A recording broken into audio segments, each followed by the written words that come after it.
we've alluded to it, but I think it's worth just talking about this token and why I made that decision. I mean, one of the conversations Warren and I have had a lot in the past is like, it's not clear to me that every Web3 game needs a token. So explain the use of the token in Honeyland, and then explain why that's the right decision for Honeyland.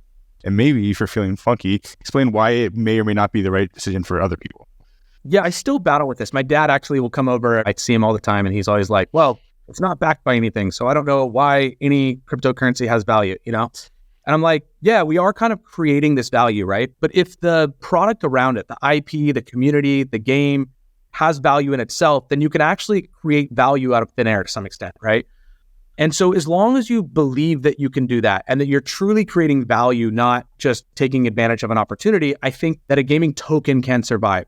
There's got to be a lot of other things to go into it. Like you've got to have great token mechanics, you've got to have great game mechanics. But for us, we decided that HXD was going to fuel the entire Honeyland gaming ecosystem. And that means the core level of like the actual game things that you need.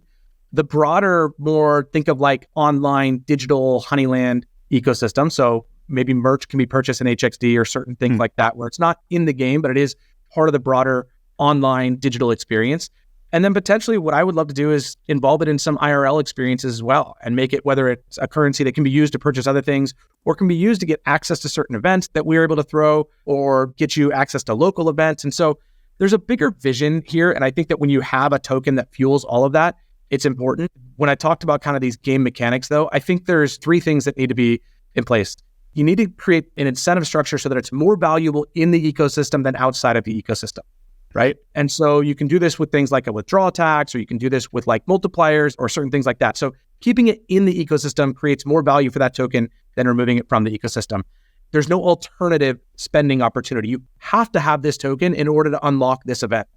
And so when you think of like credit card points or miles, you can use those to get a free flight, but you could also buy that flight with cash, right? With money. Right. And so when you start to think about, well, let's create experiences or activities or things inside of the Honeyland gaming ecosystem that can only be unlocked with the HXD token, it starts to create a lot more value for that token. And then of course, having just the right token mechanics in place as well, which is something that we've been incredibly thoughtful about. Yeah, it makes a ton of sense. Is there a way to abstract a lesson from this? What Web3 games should have tokens? Right? Is there an abstract way we can think about that? Like, is it something that should be the default? Should it not be the default? So if you think about it, like, we don't need a token, right? Like, we have to follow those guidelines that I put in place. But at the same time, when I say like you need HXD to perform something, we've artificially created that constraint. If we say you can only breed with HXD, our next mint is only an HXD. Well, you essentially exchange cash for that token in order to perform that activity, right? Or you exchange time for that token because you can earn it through either gameplay or you can go buy it on secondary. And so the fact that you need that is essentially a artificial constraint that we put on it. And so I think that what I would think about is more from both a game developer or designer, as well as what I would call an investor, whether you're investing your time, your energy, or your money into a game.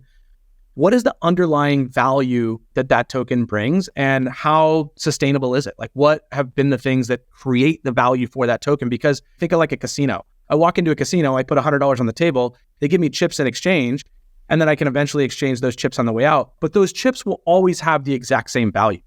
When you do it inside of Honeyland, where you may exchange your money for HXD, go play the game, and then you want to pull out, it can go up or down. And I think most people coming in will want or hope that it's also going to go up, right? Not that they're just like sacrificing or losing value on that exchange, but they're actually increasing in value while also having a great time. And so I think you just need to think about what are the things that are creating value? How are we creating scarcity? How are we creating utility around that creates more demand ultimately that will create value? And so there's a lot that needs to be thought of, but we could have done it with just USDC or done it with something else. I think there's little things like, microtransactions. I think real stakes gaming becomes a lot easier when you're dealing with somebody in the Philippines, dealing with somebody in the United States, when it's a cryptocurrency that's created and native to the ecosystem. So there's certain advantages that I think that it provides, but at the end of the day, it could have been done without our own token.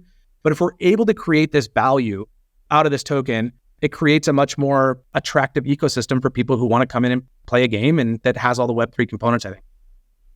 Yeah, Corey, we really believe in Honeyland as a product and as a team. So this is not like a gotcha question, but like, would you agree? And does it scare you as a team building Web3 that we essentially, as far as I know, like have zero long-term sustainable gaming token use cases? Do you agree or disagree with that assessment as far as like the pre-Honeyland crop of Web3 games? Yeah, I absolutely agree with that. My follow-up question is, where do you think these past projects have failed? What have you guys learned from that? And what gives you faith in much higher chance of success for Honeyland? Yeah, so it's funny. One of the things that I was incredibly intentional about moving into this is I said, there's got to be a single token economy. It has to be a fixed supply and it has to be deflationary. In order for it to maintain value over time, those are all necessary components. And when we looked at whether it was DeFi Kingdoms or Axie Infinity or StepN or any of these kind of Web3 games that had achieved success before us, none of them had that. They all had these two token economies, right? Yeah. And so I said, we've got to break the mold. And it creates new challenges, right? What happens when we run out of tokens to emit as rewards? We've got to figure out what happens at the end of that, right? We've got plans for that. I don't have like crystal clear plans on what that is, but I certainly got on the horizon a number of things that we can do to continue to add value. And then you start to look at, a lot of these projects, like I'll even take Axie, or I was just going through Neo Tokyo, a lot of their tokenomics. These projects that initially minted without these mechanics in place are all now trying to move towards a deflationary fixed supply token economy. It's a basic fundamental of supply and demand, or economics, that supply and demand create value, right? And I think a lot of this stuff got missed in early Web3. And what we really try to do is come in and learn from anybody before us that did it really well, what they get right, learn from anybody who came before us that may have had holes and say, how can we fix that? But you can look at something like Bitcoin. Bitcoin is almost a perfect project, right? 21 million tokens, half emissions, based on like block and performance. Like all of these things were really, really insanely healthy mechanics that just got ignored when we started coming into Web3 gaming.